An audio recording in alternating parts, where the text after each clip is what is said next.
Members, I'm here at Tomatin Distillery with distillery manager Jamie, and we've been exploring casks, looking behind the scenes, and having terrific drams. Can't wait for you to get the bottle in my hand, and we can't wait for you to come on this adventure. Cheers.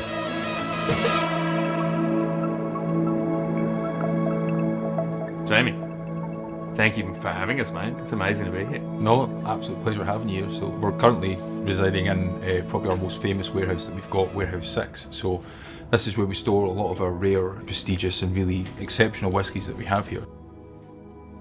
It's still an absolute huge site.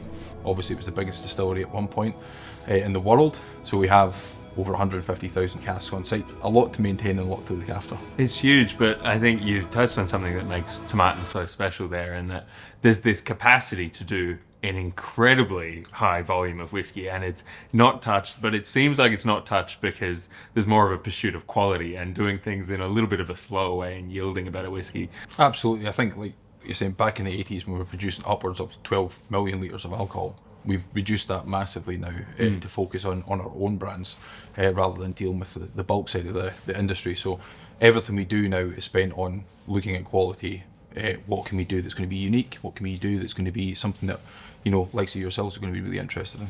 This is probably one of those incredible opportunities where I can ask someone who's just started basically at a distillery. I mean, you've come from a lot of credibility yourself, coming from Jura and working on Isla. Why did you come here? Yeah, I think for that exact thing, it's a challenge for me. Being part of a much bigger distillery now, we've still got that real independent side of it as well, which is, for me, I worked at obviously Coleman on Isla, and it has that family feel about it. Tomatin definitely has that. As you come up on site there, you'll notice that it almost looks like a small village. All those houses are actually our own houses, so a lot of the workers actually work on site. It's that real community spirit, real community feel, and it's something that resonates really well for me from being on the islands. Yeah, of course. The guys told me you got one of the nice houses, so good for you. For you as well, I mean, it seems like there's really unique production processes going on here. Could you give the members a bit of a top to bottom, give us the geeky side, what goes into a spirit run for Tomatin? Yeah, absolutely. Obviously, being such a big site as well, we've got a lot of variable different things to manage over the course of that whole production. Starting with our mash as well. It's a big mash, 9.6 tonne mash. We have 12 washbacks. Because of the size and because of the scale we have, we can really extend out those fermentation times. So we are plus 100 hours for each one of our fermentation times. So we're extracting everything we can out of that barley. We get all those lovely fruity, floral, soft notes that we get in the final product. That's where it really comes from there. Yeah. We're obviously quite a manual distillery, so the guys still have that visual check and they get that smell, you know, the smells, the aromas that come through as well.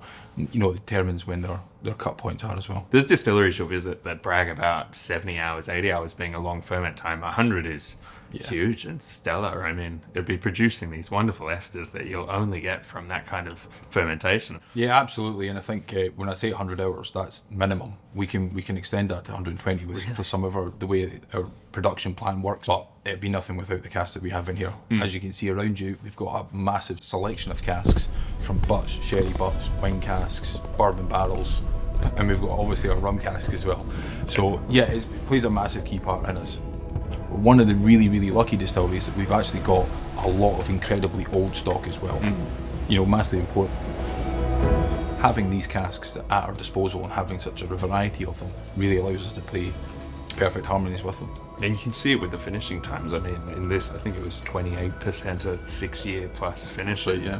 I mean, that's an incredible depth to have at your hands when a cask finish can be as short as 6 months or even 6 weeks. So my job obviously as distillery manager, I'm really the custodian of all the spirit that's in here.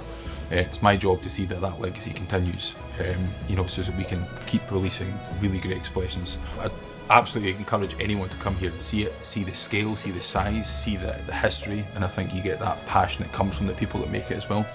That's kind of what the ethos is we have here. Couldn't agree more. I think my first visit to Tomatin Distillery set a lifelong love, and it's easy to continue.